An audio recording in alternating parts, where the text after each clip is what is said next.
So hari ini kita katakan selepas tahun baru Cina, kita akan lancarkan gerakan besar-besaran 2.0, solidariti pengusaha dan pemandu lori secara besar-besaran. Jangan fikir kali ini kita akan turun di parlimen. Serentak di Malaysia kita akan bergerak. Dalam hal pemandu lori dan pengusaha lori pun macam tu juga. Perdana Menteri dan juga Menteri Pengangkutan Anthony Locke, mereka saya percaya berpoya-poya buat tak tahu. Bila pemberita tanya kepada Perdana Menteri mengenai SPRM, dia jawab lain. Tak apalah, lantak itu dia pasal lah, sebab dia pemimpin nombor 1 untuk negara. Saya tak mempertikaikan hal itu. Ada pihak lain dia mempertikaikan. Untuk saya sebagai aktivis sosial, keharmonian, kesejahteraan, perpaduan ukhuwah amat penting. Itu pasal saya kata ukhuwah keinsaniah. Tengok, kita berbagai bangsa duduk semeja demi perjuangan dan martabat negara ini, khususnya pemandu-pemandu lori dan pengusaha-pengusaha lori.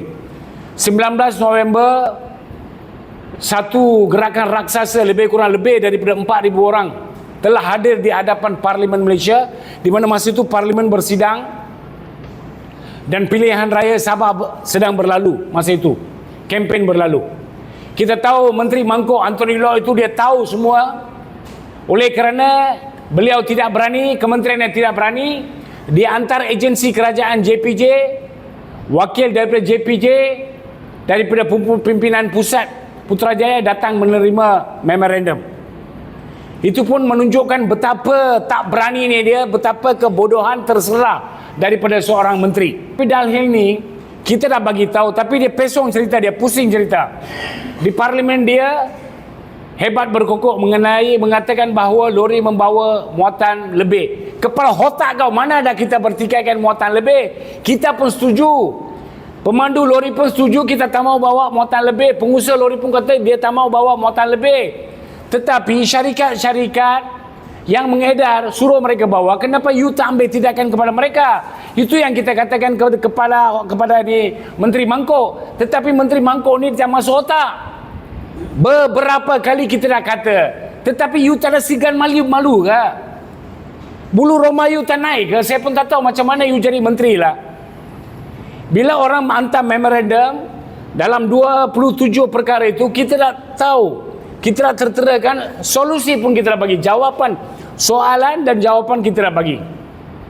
Sebagai seorang menteri yang bertanggungjawab terhadap isu pengangkutan, baru-baru ini kita tengok ada pegawai JPJ. Kita bukan menentang atau bertentangan dengan mana-mana penjawat awam. Penjawat awam pun warga negara kita. Kita utamakan silaturahim. Walaupun kita dilahirkan daripada pelbagai rahim, pelbagai bangsa, tetapi rahim diutamakan. Itu pasal kita kata silaturahim. Maka kita hormat penjawat awam. Tetapi mereka sampai pukul ada buang telefon, tampar, tolak di atas jalan, ada bukti. Tetapi di mahkamah, di polis pula, dia katakan orang ini, mana pemandu itu yang salah, disabitkan di mahkamah dan dia mengaku kita hantar kita punya lawyer pergi lawan. Ekonomi pemandu lori dan pengusaha lori merosot. Selagi ada menteri ini, makin merosot, maka dia pun action dia buat tak tahu juga. Isu ini amat penting tahu. Pemandu lori tak kira Melayu, India, Cina, Sing, Kadasan, Iban.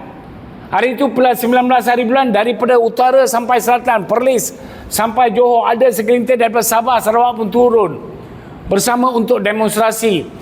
Kami berdemonstrasi bukan menentang. Kalau kita lapar, kita pergi kedai cari makan. Kalau bayi dia menangis, artinya dia lapar, ibu akan menyusukan. Kita lantik dia sebagai Perdana Menteri, kita lantik dia sebagai Menteri Pengangkutan. Apa gunanya? Kita lantik dia, harap pegar makan padi. Tapi dia pula buat tak tahu. Yang ini pula buat tak tahu. Dia ingat pemandu lori calang-calang ke? Dia ingat pengusaha lori calang-calang ke? Dia orang tak bayar cukai ke? Bila kita cakap isu ni, dia pesong, dia katakan, tengok, kita dengan gentleman kita kata, okey, bawa isu, kita tampil drama. Banyak saman belum dibayar. Kita kata, kita bukan tak mau bayar saman, kita bayar. Tapi bayarlah secara ansuran, bagi peluang untuk mereka. Seperti mantan Perdana Menteri Tun Abdullah Badawi masa itu, dia bagi peluang.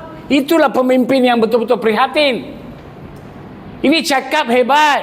Naik pentas macam-macam. Hari ni cakap satu, besok cakap satu. Modi datang dia cakap satu, bila Modi dah balik dia cakap satu. Ini kita tak mau. Kita tidak mau satu orang pemimpin seperti cicak comelion.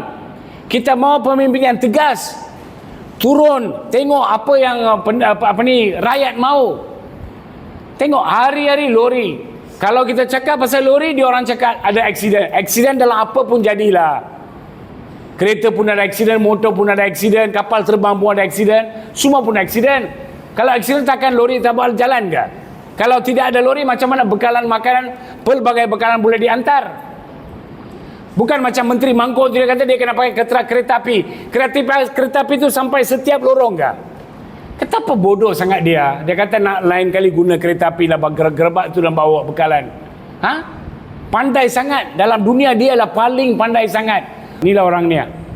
Oleh kerana dia seluruh kementerian rosak. Yang mana satu? Ini. Mana tu? Anthony Locke. Ini. Pandai. Netizen pun pandai. Yang sebelah dia? Sama jugalah, 2 kali 5 jugalah. 2 kali 5 lah. Tuan-tuan nilaikanlah. Negara ni selama ini aman. Jangan kacirkan perpaduan kita. Kita hidup aman. Tengok filem Gerimis tahun 1968. Filem P. Ramlee, seorang tokoh yang paling hebat sekali. Rumah saya ada gambar dia tahu. Sini gambar MDR, sini gambar P. Ramlee. Kerana mereka gunakan ukhuwah insaniah. Gerimis 68 ada heroin daripada India, P. Ramlee hero. Masa itu top sangat, maka perpaduan antara kita begitu baik. Tapi kita tengoklah sekarang. Tuan-tuan sendirilah nilai. Maka tuan-tuan, para pemandu lori semua, kita akan bergerak. Solidarity 2.0. Berganjak kami. Tidak toleransi. Solidarity 2.0. Berganjak.